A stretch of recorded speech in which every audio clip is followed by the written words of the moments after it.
Welcome to the podcast. We Do Recover with Jared Miller, your host. And I'm Dr. Terry Sellers, your co-host. This is a podcast about recovery from addiction. We want to talk about what successful recovery can look like. Brought to you by High Desert Counseling, Rise Up Supplements, and the St. George Hilton Garden Inn.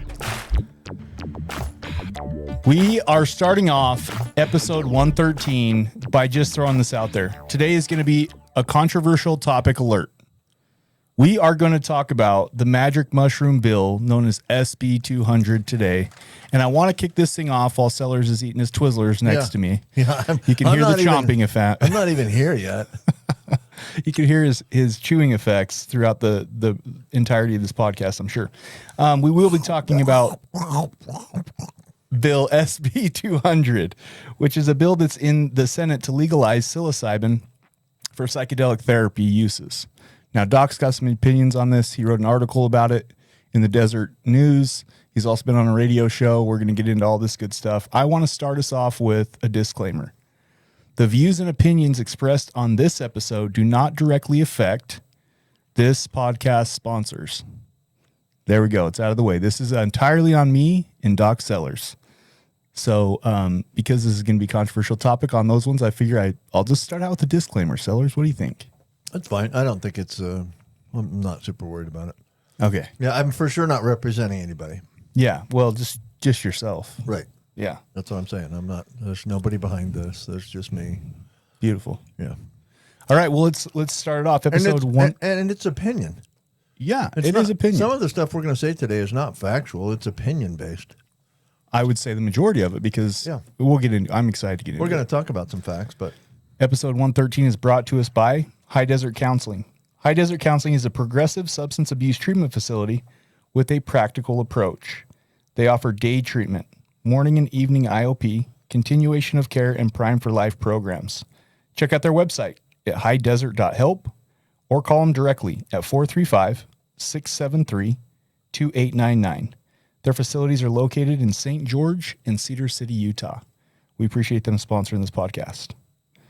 Episode 113, Part 1 is also brought to us by Rise Up Supplements. Rise Up Supplements is a nootropic line aimed at optimizing brain function and supporting mental health.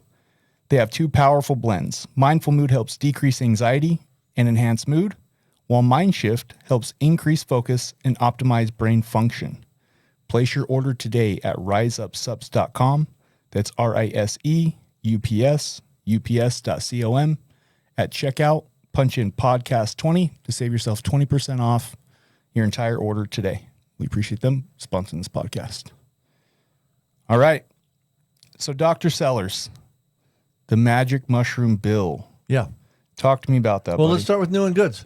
Yeah, you're right. New and goods. Don't get ahead of yourself. You got like a new segment where you're wanting to do here. I'm going to probably start a new segment here. We'll see. What's the new segment, Doc? So we might call it Sellers Silly Seconds, and it will be less than a minute. Less than a minute. Yeah. What is it going to contain? I want to talk about the goofiest medical journal article that I read that week. And I do have one for this week. You sent it to me, and it. He let's asked me. get it. I sent it to Jared, and he asked me not to mention that on the podcast, but I'm for sure going to talk about it. Of course, you're Doc Sellers. You do what you want. You ready? Yeah. Let's start it. Sellers Giddy up, Silly cowboy. Seconds. Okay.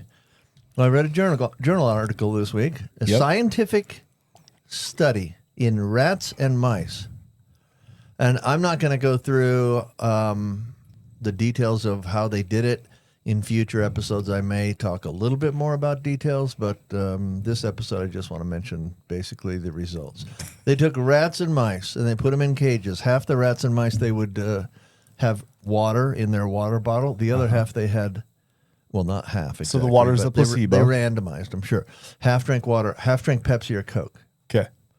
And they monitored a couple of different things, but one of the findings out of the study was that the rats that drank Pepsi or Coke had larger testicles than the rats that drank water and had higher testosterone levels. Really?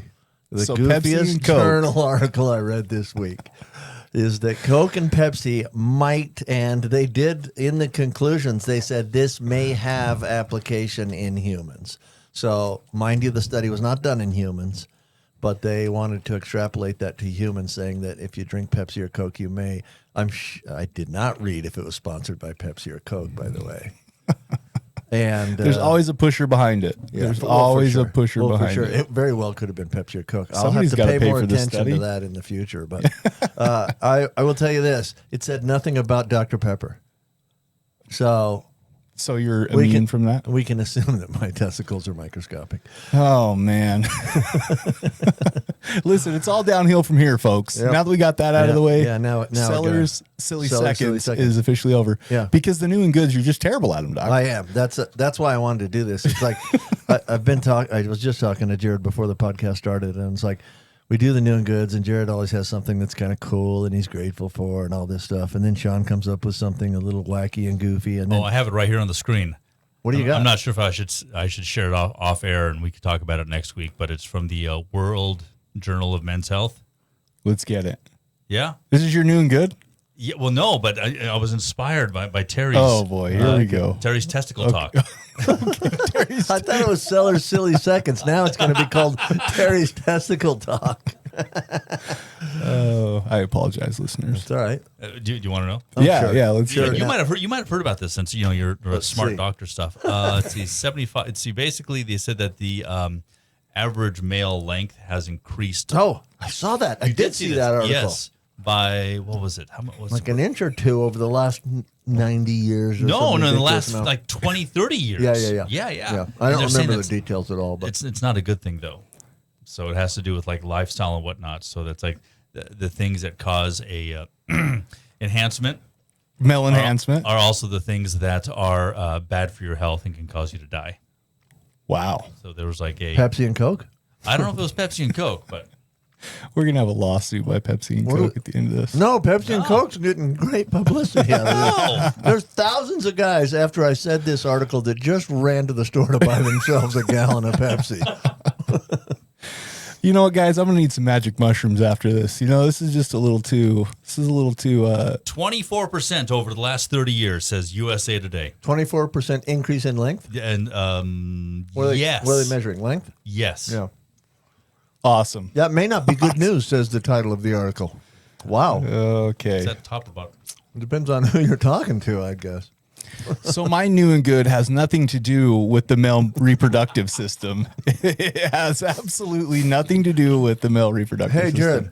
Yeah. What's new and good in your world? Man, my new and good is, I have my mother-in-law came down for my birthday. My mom came down for my birthday. Oh, my gosh. My wife planned like I feel like I've been on birthday, belly button birthday, right? Not recovery birthday. For like a week, man. I just have, that's my new and good. Yeah. Big gratitude for Pam, my mother-in-law, and for Judy, my mom, and for my beautiful wife, Mandy, coming down and spending some much needed quality time. I'm a busy guy, so I don't know that it was tons of quality time because I'm always doing something. Yeah. But it was just nice having them around. Yeah. Yeah, Well, it the was fun. time was quality. You just didn't have a ton of it. Yeah. Yeah. So that's been fun. Yeah. She's here. Cool. My mom's here in the studio today.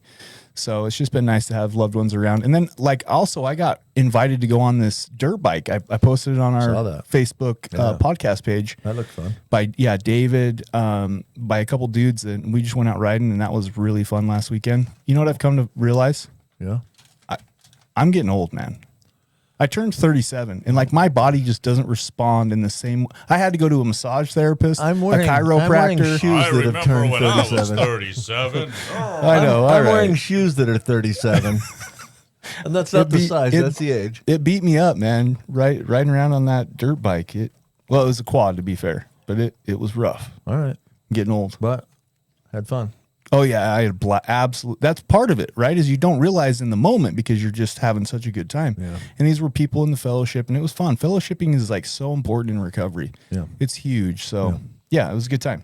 Johan Hari says the opposite of addiction is? Connection. Yeah. I like that. There you go. I like it. Okay, let's talk about this. Today's topic, the magic Wait, before mushroom we bill. move on to that, I want to say I knew it was your birthday and then actually didn't say happy birthday, I think. That's okay. No, it's not. You buy me dinner every single time you come down here. I'm going to so buy you dinner tonight. I'll let it slide, Doc. No worries, buddy. Thanks. I saw it was your birthday, and I'm like, I just got busy and blanked on it. So It's okay. Happy birthday. Yeah, thank you. Appreciate that. Are we ready? Do we want to jump into the magic No, mushroom? We got a lot whatever. of stuff to cover today, and talks in the time's ticking. Okay, go. Okay, SB 200 is a bill. Oh, here, let me read the title. Jared's going to introduce Opinion. this for us. This is Desert News. The author is Terry Sellers, sitting in studio today. What? Opinion. A doctor's take on Utah's proposed bill on legalizing medical magic mushrooms. It's talking about psilocybin, right? I hate that we draw this, we put in this magic mushroom, quote unquote, because for me that makes it seem like hippy dippy, when I think the point of this is some therapeutic use. So, and it's okay, right? It's just kind of play on words. I think you just hit one of my objections, though, too. Okay. Because what? Hold on, pause. I'm sorry. Let's establish a baseline. Okay. Psilocybin is a hallucinogenic psychoactive substance. Correct. That is a controlled 1 level, Federally Schedule 1 controlled substance. Yep. meaning no medical use, Well, it means it's, according to the FDA. it means A, it's addictive, and B, it has no known medical use. Right. Okay. So we've established that baseline. That's what we're talking about. That designation happened a very, very long time ago. Oh yeah. Back in So- the 1970s, Yeah. around 1970. Yeah, when they first came up with, shortly after they first came up with this whole schedule things that the FDA does for addictive medications. Well, it started back Or when things. Nixon did the war on drugs. Right. Right. And they Right. started scheduling So essentially, every drug that is considered abusable and doesn't have any known medical uses is a Schedule 1, and cannabis is a Schedule 1. well, they all fall into one of 5 categories. Right. There's 5 categories, Yeah. and that's based on Schedule 1 has to be highly addictive, or at least has to be addictive. It doesn't have to be highly addictive. That's not true. And no known medical No use. known medical Schedule use. 2 through 5 all of those do have medical uses. But they They are addictive, but they Right, have medical right, uses. yep. And the lower the number, obviously, the more addictive or the more dangerous one of those two things. right. So like a They are. 5 is less addictive and Schedule less 5 dangerous, is not more a medical super than addictive 2. med. Right. Right. Okay, so there's our baseline. Now let's backtrack a little bit. So all I street, all said- street drugs are Schedule 1. Right. Yeah. So heroin, right, cocaine, all of that's going to be Schedule 1. Right. Which psilocybin falls, as of right now, today, according to the FDA, falls in that same category. Correct. So the Utah, basically this bill is to pass to be able to use it for medical purposes in a controlled, scheduled environment. Correct. Which brings me to your I think first that's the objection. concept of the bill for sure. I don't want to read this article because you wrote it, but You can basically read you're an antagonist against it, right? You're on. I am against the bill. Okay, let's It's a get true the, story. Let's get the deets. And we can and we can. I'm happy to tell you why I'm against it. And also talk about other viewpoints because Yeah, there for sure absolutely. are other viewpoints. Right. I love it. And in fact, I think one of the things I want to do towards the end of this is to read a few of the comments after the article. They I, were ridiculous. I took a lot of flack. They were mean too. Some of There them was- personally attacked you. Yeah, I mean that's really kind of stupid, but We'll get to them. but I think we ought to read a few of them because some of them actually have some points. Some of them were just straight personal attacks. Right. So let's get why you're opposed to it. I refer to the hippy dippy, I'm going to use air quotes, hippy dippy magic mushroom. I didn't like that. I wish they just would have said psilocybin. Right. So that's the first point that I want to talk about for sure is magic mushrooms is a street term. Right. They don't do anything that's magical. Everything they do has a reason, and we know why it has that reason in the brain. There's no magic happening here.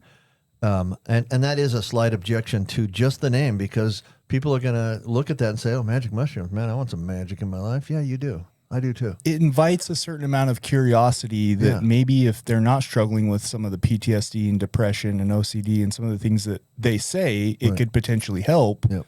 it undermines it. I feel like it disrespects it. Right. I believe. So psilocybin is the substance. Only mushrooms that have psilocybin as one of its ingredients are considered, quote, magic mushrooms. There's plenty of mushrooms that don't have psilocybin in it. Most of the normal mushrooms that you and I eat, we're probably going to go to dinner tonight. We're probably going to have some Mushrooms on our shiitake steak. mushrooms Sure. and so those things, Non-psychoactive. They don't have psilocybin in them, Right. But these are things found in nature. They've been used for a very long time. In the history of psilocybin started in the U.S. Kind of started when there was gentleman, I don't think he was a physician, but he went on vacation to Mexico and he ran across a few local tribes that were using these mushrooms in some of their ceremonies. Religious ceremonies. Yeah. Yep. And he tried some, and it gave him an experience that he enjoyed. And he brought some samples home, and he knew a chemist, and so he sent them to this chemist. And that chemist actually isolated the psilocybin and decided that was the ingredient that gave the experience that he had. Yeah. That was back in the, I believe, 1957 when that happened. So that's how that started in this country. Now and again, I just kind of object to the name magic mushrooms because it just doesn't sound like a name for a medicine to me. Right. Absolutely. Now, here's the thing I find interesting is just like, some of the other alternative medications, ketamine, what I believe the bill is doing, and I think maybe, correct me if I'm wrong, the reason why you have a stance against it is they're putting a vote in front of an FDA approval. Right. Is that what rubs you the wrong way? Like typically you have to go through some type of structured screening, organized process to be able to get an approval for a medication to be used for a medical or therapeutic purpose. Correct. That's definitely a small part of the objection. And so you say FDA approval process, and people cringe because the FDA is a cumbersome, large, big government. Oh yeah, Sort of a lot thing of red tape that are not always our friends. Like, let's be honest. There's probably been some things in the FDA that have been not on the up and up all the time. Right? Sure. And big pharma, FDA may be in the pockets of big pharma. That's possible. I don't know that for a fact, but I for sure don't know that they aren't either. Sure. I know of some weird dealings in the FDA for sure. And so, yeah, okay. The FDA has problems. But the other thing is the FDA also supplies the United States with the safest drug supply of any country on the planet. right. Highly scheduled, Now, highly controlled. They're slow, they're big, they're cumbersome, Expensive. They're expensive as Yep. all get out. I read an article once that said that if you're developing a new medication and you want to go through the FDA approval process, that average cost is $2.6 billion to do the studies, present that to the FDA, and then get the FDA approval to use your medicine. So $2.6 billion to do that, right? Yeah. Now, here's an objection that the other side is going to have. Okay. Who's going to pay the $2.6 billion for magic mushrooms? Because the $2.6 billion, if I develop a brand new medicine for diabetes, once the FDA gives me approval, they also give me a 7-year patent on that medication. No generic companies can make that medication for 7 years. I now have 7 years to sell my medication and recoup my $2.6 billion that I spent to try to get it approved. And no one can compete with me during that 7 years. That's why medicines, when they're first approved, are extremely expensive because the company's got to recoup that in $2.6 billion in 7 years. And there's nobody out there that will put up that $2.6 billion for magic mushrooms. Well, yeah, they grow in nature. Right. Right. You can grow them in your house. Right. And there are people that grow them in their houses. So There's no question with that about being said, back to your objection, do you feel like in some instances it's bad that we're putting votes? Like, again, this was your stance. I remember when we talked about medical marijuana, we did an episode on medical marijuana. Right. And it was the same thing. We talked about some of the exact same storyline that we're talking about right now, the same narrative. Is it appropriate then, or in your opinion, is it ever a good thing for us to maybe as people take a vote and say, hey, this is something that we're interested in. Nobody's going to put the money up for it. Let's try it and see how it goes. Mm-hmm. So, I mean, you could there's a case for that. There's no question about it. But what that does is it bypasses experts, right? It leaves, so again, the FDA is big and cumbersome, but they do know what they're doing. They are staffed by experts in the field of medicine. And the people doing the studies are experts in the field of medicine. And so now what we've done is, in this particular bill, SB 200, a company or a lobbying organization, and in this case it has a name, and I'm not necessarily going to name the organization that sponsored the bill, but an organization went to a certain state senator, the senator who actually sponsored the bill, whose name is on the bill, Escamilla. Luz Senator Escamilla. yeah. Yep. And they went to her and they got her to propose this bill. There's the organization that was behind it is not staffed by medical experts. Luz Escamilla is not a medical expert. She's a senator. She's a state senator. Right. Now we do have state senators that are physicians, but I don't think we have a state senator that's board certified in the field of addictive medicine, of addictive medications. So I would say that, frankly, and this is maybe braggadocious, but I'm more of an expert on mushrooms than any state senator in the state of Utah. Fair enough. Right. And then, just to give reference to our listeners, if you're interested in this and want to read up on it, Ben Winslow on January 27th of this year, 2023, for Fox 13 wrote an article where he interviewed Senator Escamilla along with some other people. And basically what they're trying to do is they're trying to get it through the Utah Patient Coalition to basically decide on whether or not okay, let me slow down. Utah Patient Coalition hasn't taken a side as of right now, because they're wanting to kind of see how the verbiage in the bill goes, right? They're wanting to see what it looks like. I think one of the big things that a lot of people are afraid of when they hear about this is how the message, and you talked about the message that it sends to people about like, hey, this is okay, or we're accepting this. Yeah, or this is fine. It's a medicine. And I can get that context for sure. I can get that context.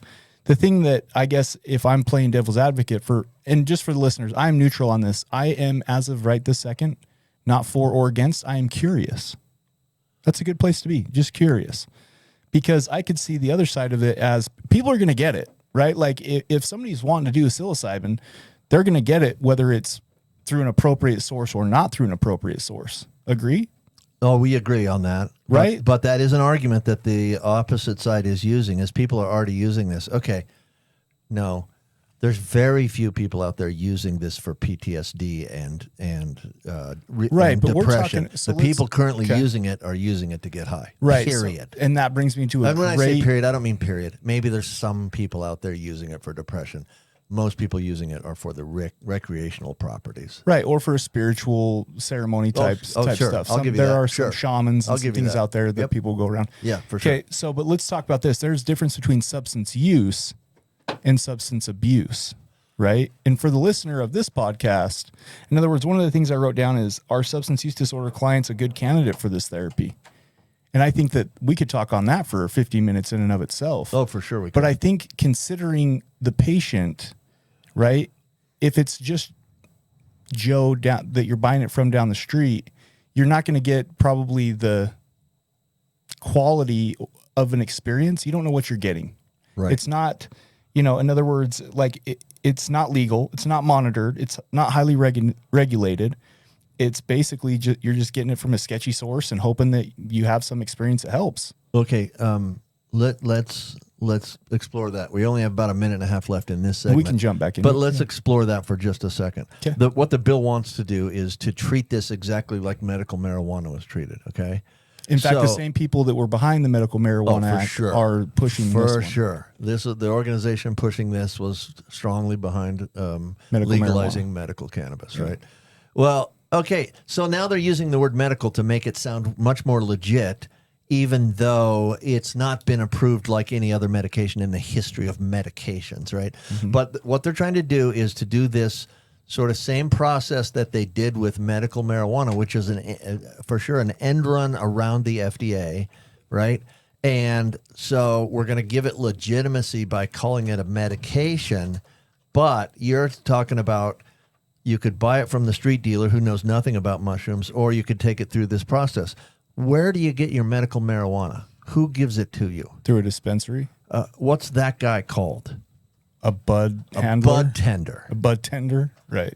You know what a bud tender's qualifications are? You got to know the different strains of marijuana. Probably GED, literally. Okay. And I'm not making fun of people necessarily. Almost no medical background at all. Right. So you have people that have no medical background that you're dispensing Right. what you're calling a medication. This is not making this really a medication, even though they're trying to call it that. I do think that this would be different though, because at some of the research that I did, it sounds like it's going to be more like the ketamine clinics that have been popping up. Yeah, We let's got a lot pick to that up talk right about, there. Doc. I'm we excited. We could do more segments on this for sure. All right, it's been fun so far in episode 113. We're going to jump right back into it right after this little sponsorship mention from High Desert Counseling.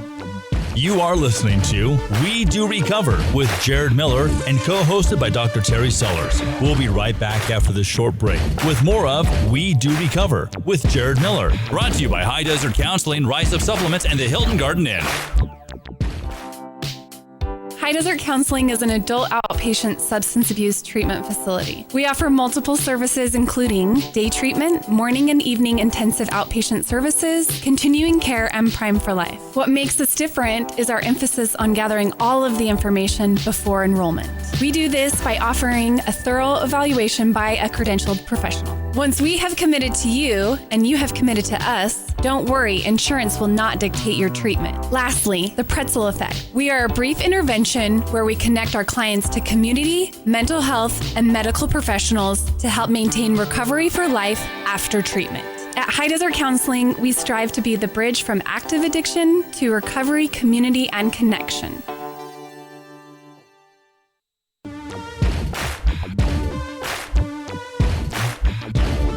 We welcome you back to We Do Recover with Jared Miller, co-hosted by Dr. Terry Sellers. Brought to you by High Desert Counseling, Rise Up Supplements, and the St. George Hilton Garden Inn. And now with part 2 of our podcast, Jared Miller and Dr. Terry Sellers. All right, welcome back. Part 2 of the 113th episode of We Do Recover with Jared Miller. Today we're talking about magic mushrooms, but before we kick that discussion back into high gear, I want to talk about our friends at the Hilton Garden Inn. Ta-da! and bright at the Hilton Garden Inn. Yes. Sean's got that one down, Doc. Yeah, Sean's going to do our sponsorship mentions. He's always had Sean's got that radio voice anyway. Oh, yeah. Right? My voice is not a very good radio voice. Yours is better than They got mine, a hot for tub there? They do. Nope. It's What? great in the rain. We sat We have in a it funny together. story about sitting in the hot tub in the rain, and people thought we were crazy. Stop there. I don't want to hear it. Red Well, nighties, It's scaring me, man. red nightgowns, and Whoa. hot tub in the rain. It's getting weird in here, especially after Doc's silly seconds segment in the part 1. I'm going to call it the silly Sellers. Sibin seconds. Can we talk about the Hilton Garden Inn for a second? Yes, They're please. great to us. Clean, wonderful amenities. The staff is super friendly, good food, hot tub, pool, all that stuff. And the rooms are great and spacious. Like they're bigger hotel rooms than the newer hotels are making rooms smaller and smaller. These guys for sure have larger rooms. You can lounge and unwind. Yeah, you got some room. You know what I want to say about our sponsorships, whether it's, the High Desert Counseling, whether it's Rise Up Supplements, whether it's the Hilton Garden Inn, like, let them know that you heard on this podcast. Yeah, for sure. That helps us a little bit. Yeah, it's just always nice. Like I heard earlier this week from High Desert Counseling, like, hey, somebody reached out that heard your podcast. Like, that's great. I love that, right? Yeah, sweet. We're reaching people. Yeah, I like that. Well, give them a shot at your business because it's a great place to stay if you're traveling through southern Utah. So, I love it. yep. Thank you, Hilton Garden Inn. Thank you to our really dear friend. I'm just blanked on Estefania. Estefania. She's such a sweetheart. She's so good. She So- helps us. I told her last week that we mentioned her on the podcast. She Did was you? all excited. Yeah. Cool. It's just not the same when I call the schedule without her. Like, she's got it down. Like, Yeah, less for than sure. 5 minutes, I'm on the phone. She's just so efficient. Right. And she's also really friendly. She's Yes. always just Yes. smiling and happy. All right, let's get back into it because we just left off on, we were talking about the comment you made right before we went to the break was something about how they're treating it a little bit more like the ketamine clinics that are popping up around. Right. For sure, I have been reading really recently a whole bunch of articles complaining about the fact that the sudden upswing in the rise in the number of ketamine clinics has far outpaced the science on that topic. Do you know who we have coming on next week? Don't. Dr. Evans, Oh, From there where? we go. Desert Sands Ketamine. Yeah. Let's You know what, though? let's get it. Well, you know that I have used ketamine, not personally, but I have utilized ketamine in my practice with some patients with PTSD and treatment-resistant depression, and often with really good results. Yeah. And so my now Sorry, I had two thoughts going at the same time. I couldn't decide which one to spit out first. But my experience with ketamine has been with patients has been overall very positive. Yeah. I've had a lot of really good success, and so I'm not against it necessarily for that reason, because I think the results in psilocybin are going to turn out to be somewhat similar to what we get out of ketamine. Yeah. They're both hallucinogens. They're both in the same category. They both probably work by similar mechanisms. And so, yeah, I'm not, for sure, my objection to the bill doesn't have anything to do with the fact that I think psilocybin won't work. I don't. I think it probably will have some use. I think it's going to have more limited use than the people backing the bill think. Now, here's an interesting thing: is let's get back on that topic a little bit. I went up to the Capitol building on last Thursday to lobby against this particular bill. Mm-hmm. It also happened to be the day that they had the rally for recovery at the Utah State Capitol. Way cool. And so tons of my friends were there. Like, I knew a ton of people there. Yeah. But the Senate is in session right now, and so they would take breaks, and we would talk to senators between the sessions, and I would just tell them my objections to the bill and all that stuff. So I got to view sort of the process of how this is going to be unfolding. Made. Yeah, how this is, how they do this. And you know, the truth is the governor has already spoken on this and said he doesn't back it. It actually has been to committee for a vote already. Now, it hadn't gone to the vote by the time I wrote the opinion piece, but it has gone to a vote now, and they've tabled it, which means essentially they've tabled it, which means it's not going to be voted on this year. I see. So it's not going to pass this year. Now, it would be the first of its kind in Utah. They didn't throw it out. There's no other states that do this. There's no other states that have given this special permission for psilocybin to be used in these ways. No, but there are states that allow it legally for recreational use. Oregon and Colorado, but we're talking about two separate things there, Doc, right? Well, we might be. Are we? We are. The question is, are we? Because if we're talking about medicine, this is my whole the gist of my objection is, if we're talking about medicine, let's treat it like a medicine. Right. It's not being treated that way. It's being treated more like the medical cannabis. And I can tell you the results of the medical cannabis bill in Utah in my practice. And again, I get my viewpoints are slanted, because all I'm seeing are addicts, people that have had troubles with substances. Certain population. Right? And I say addicts and people cringe. To me, that is not, the term is not derogatory at all. I am one. Right, right. I'm fairly proud of the fact that I'm clean today. And I don't think calling someone, now there are people in this industry that think saying the word addict is demeaning. And I understand their viewpoints, and I don't think they're wrong, but to me, it's not meant demeaning at all, because I am one, and I just think it defines what people have, how people interact with substances in their life. It's not a demeaning term, but I'm seeing addicts coming to me for treatment that have now been prescribed medical marijuana for 1,000 things it absolutely does not work for. Yeah. It's being prescribed for all kinds of things that there's very little or no evidence in the literature that it works for. Does it work for some things? You bet it does. You bet it does. I mean, if you want to call it medical, it helps glaucoma. There's no question. It may help muscle spasticity and multiple sclerosis and other muscle conditions like muscular dystrophy. It may help seizures. Like, these things are legitimate medical things, right?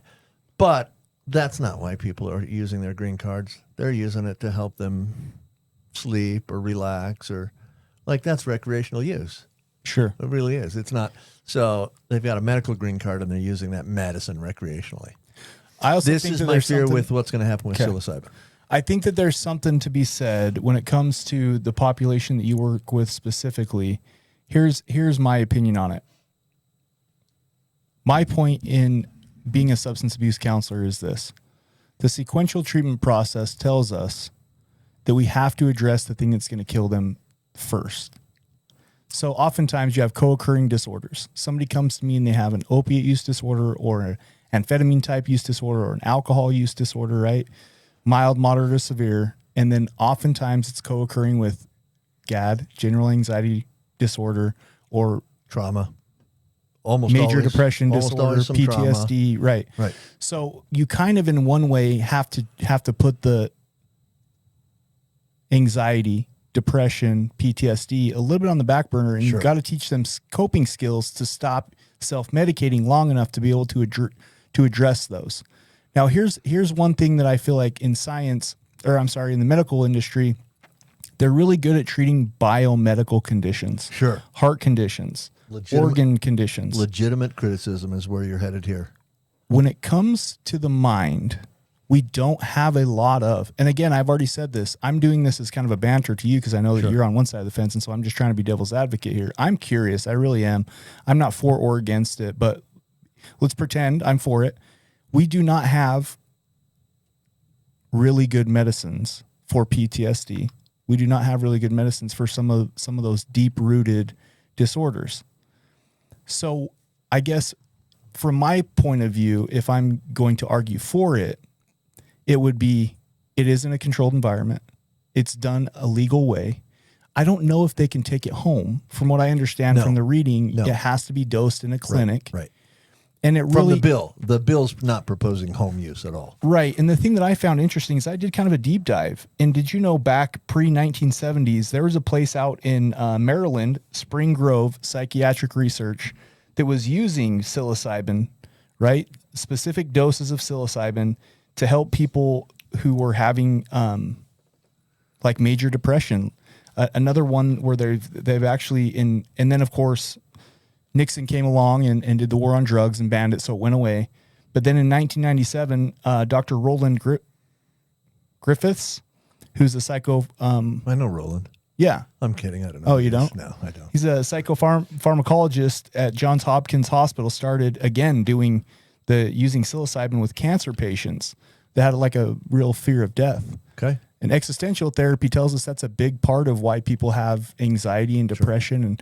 Right. So like you can't argue there is some studies that have been going on out there. There just isn't enough of it yet. I don't feel like. Okay. So thanks for bringing that up because I think you're making an assumption that may not be true. First of all, you said you're neither for nor against it, but I am against. Well, I'm not against psilocybin. I'm not against the fact that it might have some medicinal use. I have fairly enthusiastically embraced ketamine in use in my patients, but ketamine, I'll tell you, I get tons of requests for ketamine.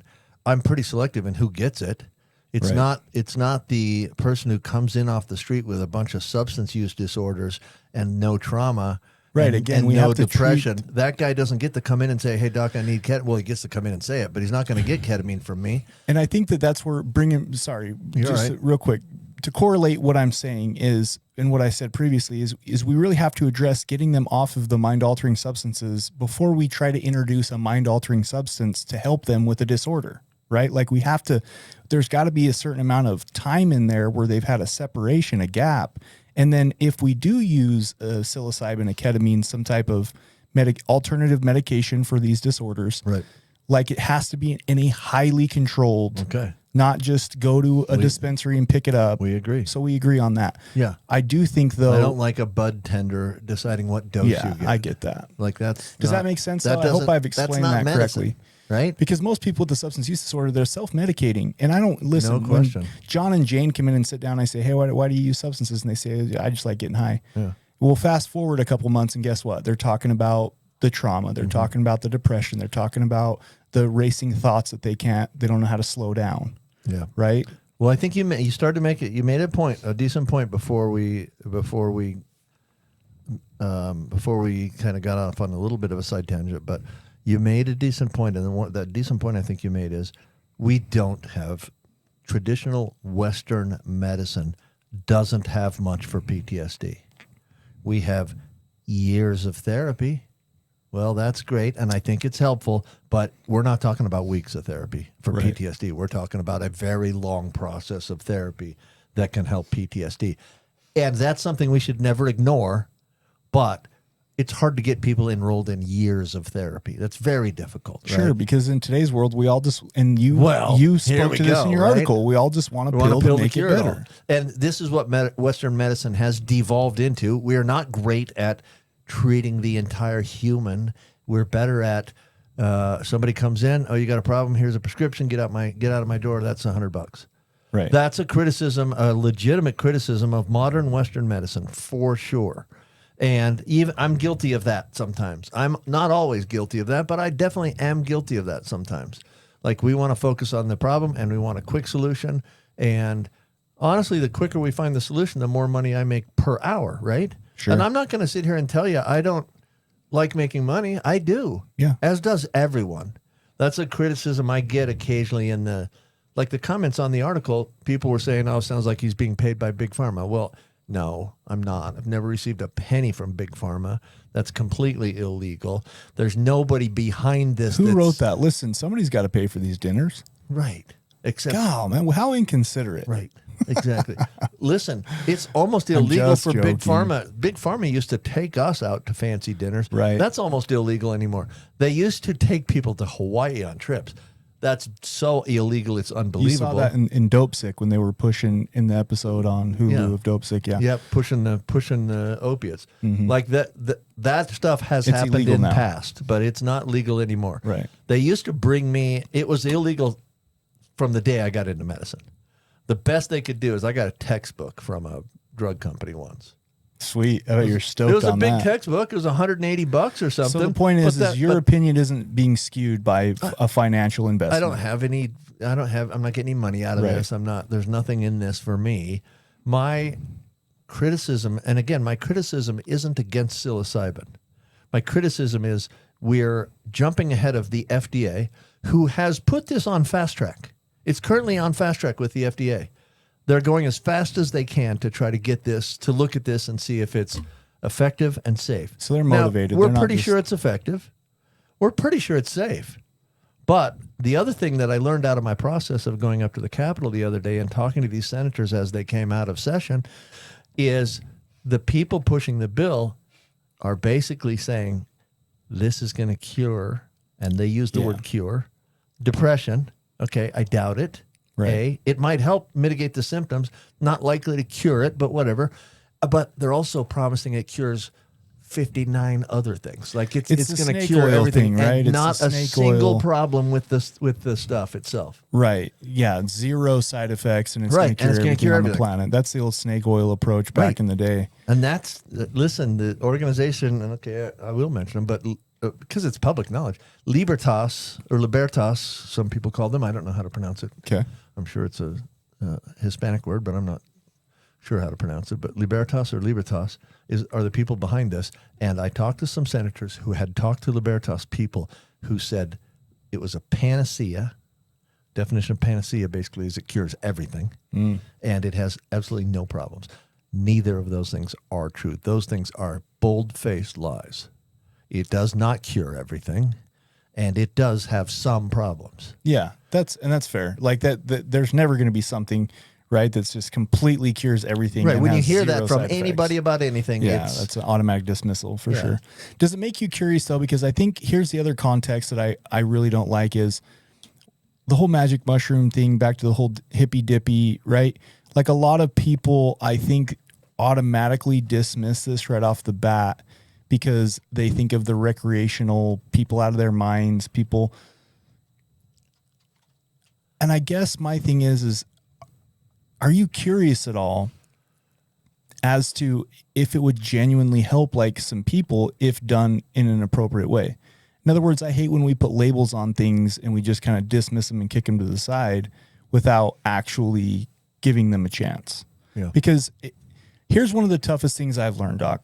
I work as a counselor. I've had a rough week, and I can't get into all the things that have happened this week, but I mean, I've had a rough week, right? Working with some individuals, piggybacked by the rough news that me and my wife got that we had an abortion. I'll be the first. a miscarriage. Yes. Some sorry. people, some Wow. people will hear the word. No, it's, it was a It's actually miscarriage. called in medical terms. It's an abortion. It's a. Well, she had a D&C, and that's basically where they have to go in and take it out. And so I get them confused. But she didn't have an abortion. Right, she had a miscarriage. Right. One of the toughest things for me as a man, as a human being, is to watch another person suffering And when it's your wife, it's really tough. and not being able to do anything. And now, listen, I'll admit it. A lot of the stuff that I learned for this episode, I watched off of a Netflix called How You Can Change Your Mind Yep, sure. by Michael. Very, very Pollan. popular right now. Yeah. That Netflix thing is really popular right now. And some of the testimonies that I heard on there really made me like you know, a lady's dying from cancer and she does this psilocybin one time, and it takes away her fear of death, and it takes away like her depression. And so I guess for me is, I don't know. I'll admit, like, I don't know. Here's what I do know. It's really tough when we don't have very good treatment options for the mind. And we have these, that some people, call them hippy dippy, call them whatever, right? Underground people, whatever, shamans, whatever you want to call it, that are saying, look, we've seen it help people. Sure. Why wouldn't we take that approach? And I think sometimes, this is me maybe being pessimistic, we get caught up too much on a pharmaceutical company can't take it, patent it, and use it to make billions of dollars because it grows in the wild. Right. And so I don't know, maybe I'm a little bit right there right now. Does that make sense? Sure, but I'm curious. But we do have a process. The FDA is looking at it currently, That's despite the fact that there's not a big pharma company behind it pushing it. The FDA is looking at it. Why, as a state, do we need to jump past the FDA and think that we are more expert at deciding what a medicine is than the FDA? We are not. Yeah. The people that are going to vote on this bill know way less about medications than the FDA does. I guarantee it. But you know, there's going to be some conspiracy theorists out there that are going to jump to The FDA's it's a money making scheme. They just want to control the almighty dollar, right? Because that's the stuff that a lot of people are saying, like online is. well. Why listen? If you want to go that route, that's great. But what are we going to do with psilocybin? Because right now, the only reason cannabis is a medicine is because states have voted on it, and the states are making the almighty dollar. How is that better than the feds making the almighty dollar? I mean, the states making they legalized it and called it medicinal marijuana so they could tax it, and in some states even recreational marijuana use so they can tax it, and the states can make money off of it. Well, that's a really poor motivator to make something a medicine. right. I get that. So- and it's kind of the same corrupt that the Yeah, it's just on a conspiracy different level. theorists would say, for sure. Yeah. It's just a different avenue. Do you think it would have? I mean, you said that you practice ketamine, right? For the right. Not personally. I use it in my practice with Right, patients. right, exactly. Right. I mean, I'll come out there and say I've used. Listen, I was clean off all substances for 8 years. I still struggled with some depression. I still struggled with some suicidal ideation, and I turned to ketamine. My therapist actually recommended it, and I'm not too proud. Like I freely talk about it because I still believe I'm in recovery. I don't control the dose. I go to a place to get it right. Like I see a therapist. For me, it's a form of mat. I don't take any home, right? Like, so I guess what I'm saying We is, have the same views on recovery. right. Anyone out there who is taking a medication prescribed by a doctor in the doses the doctor prescribed and for a reason the doctor prescribed is clean and sober, regardless of what the medication is, unless you have deceived the doctor to get the medication. Now, if you have a back surgery and you take opiates, are you clean and sober? Oh, absolutely. Yeah. If you complain of fake back pain and take opiates to get to relieve your fake back pain, you're not clean and sober. So, which brings me to my question. I know we only got 3 minutes left, but Yeah. do you think that there is a benefit? Like, do you believe that maybe this could help some people with some PTSD and some major depressive disorder? Almost certainly. Not certain, because the literature is not complete yet. Right. It's pretty early in the process. Yeah. There is literature out there. I'm not saying there's nothing. There's for sure not enough to conclusively say. And again, Libertas has said there's never been a death. That's not true. There's been reported deaths. And I can tell you a personal story. I had a patient in the last 4 months on mushrooms who jumped out of a second-story window. And I hope I'm not doing any I'm not, because nobody knows You who don't the know their patient name. is. Right. Yeah. But jumped out of a second-story window while talking to a therapist because he thought the therapist was evil. And his only substance he was on at the time was magic mushroom. So he was screened for all those substances. It wasn't the cocaine. It wasn't the fentanyl. It wasn't the alcohol. He was in treatment. That patient is now See, I disagree with that paraplegic. though.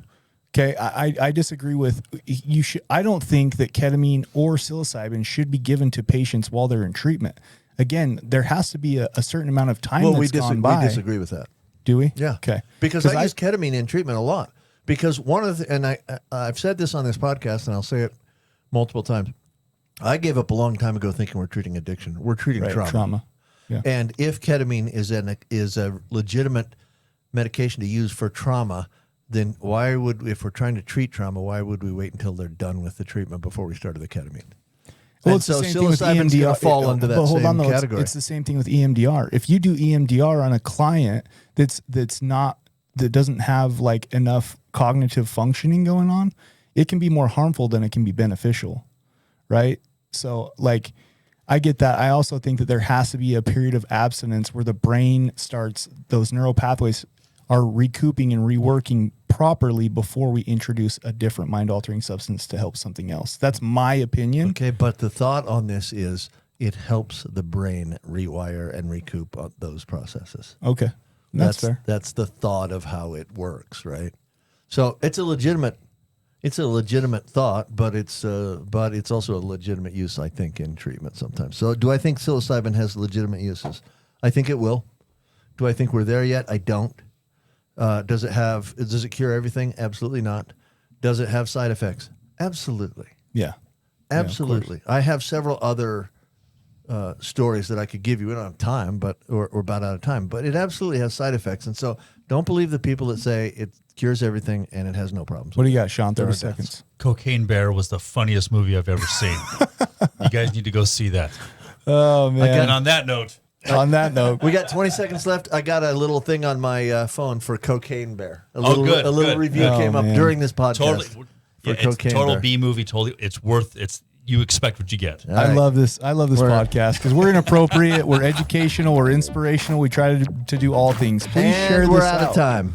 Please share this out on your social medias. Help us spread our message. This was fun. Thanks, Doc. Yeah, we'll see you next week. See you next week. Watch for the bear. Thank you for joining us today on We Do Recover with Jared Miller. Help us spread our message of hope. Like, comment, and share. If you have any topics or ideas for future shows, please share that on our Facebook page. That Facebook page is We Do Recover with Jared Miller. If you or a loved one needs help, please reach out to us. Again, thank you for listening. Brought to you by High Desert Counseling, Rise Up Supplements, and the St. George Hilton Garden Inn. The views and opinions expressed on this podcast do not reflect those of its sponsors. This has been a production from A Podcast Studio.